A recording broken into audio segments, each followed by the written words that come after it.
ಒಬ್ಬ ಮರದ ಕೆಲಸದವನು ರಾತ್ರಿ ತನ್ನ ಕೆಲಸವನ್ನು ಮುಗಿಸಿ ಎಂದಿನಂತೆ ತನ್ನ ಅಂಗಡಿಯನ್ನು ಮುಚ್ಚಿ ಮನೆಗೆ ಹೊರಡುತ್ತಾನೆ. ಆ ಹೊತ್ತಿನಲ್ಲಿ ಒಂದು ದೊಡ್ಡ ಹಾವೊಂದು ಅಂಗಡಿಗೆ ನುಗ್ಗುತ್ತದೆ. ಅಲ್ಲಿ ತನಗೆ ಏನಾದರೂ ಆಹಾರ ಸಿಗಬಹುದೆಂದು ಅತ್ತ ಇತ್ತ ತಿರುಗುತ್ತದೆ. ಹಾವು ಹಾಗೆ ತಿರುಗುತ್ತಿರುವಾಗ ಅಲ್ಲಿರುವ ಎರಡು ಬದಿಯಲ್ಲಿಯೂ ಹರಿತವಾಗಿರುವ ಒಂದು ಗರಗಸಕ್ಕೆ ತಾಗಿ ಅದಕ್ಕೆ ಸಣ್ಣದಾಗಿ ಗಾಯವಾಗುತ್ತದೆ.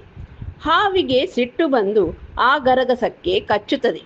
ಆಗ ಅದರ ಬಾಯಿಗೆ ಕೂಡ ಗಾಯವಾಗುತ್ತದೆ.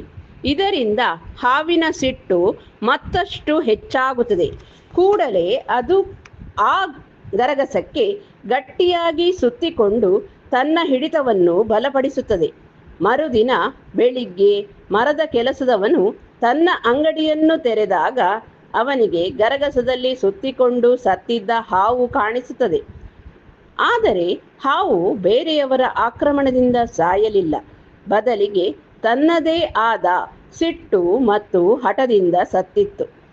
ನಮಗೆ ಕೂಡ ಸಿಟ್ಟು ಬಂದಾಗ ನಾವು ಸತ್ತ ಆ ಹಾವಿನ ಹಾಗೆ ಸಿಟ್ಟು ಮತ್ತು ಹಗೆಯಿಂದ ಎದುರಾಳಿಗೆ ನಷ್ಟ ಮಾಡಲು ಪ್ರಯತ್ನ ಪಡುತ್ತೇವೆ.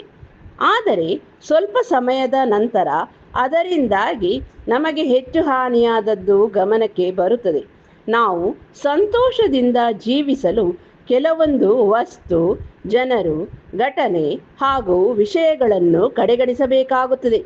ನಾವು ಪ್ರತಿಕ್ರಿಯೆ ತೋರಿಸುವ ಅಗತ್ಯತೆ ಇದ್ದಲ್ಲಿ ಮಾತ್ರ ಪ್ರತಿಕ್ರಿಯೆ ತೋರಿಸಬೇಕೇ ವಿನಃ ಎಲ್ಲದಕ್ಕೂ ಪ್ರತಿಕ್ರಿಯೆ ತೋರಿಸಲು ಹೋದಲ್ಲಿ ಅನವಶ್ಯಕವಾಗಿ ನಾವು ಹಾನಿಗೊಳಗಾಗಬೇಕಾಗುವ ಪ್ರಸಂಗವೂ ಬರಬಹುದು.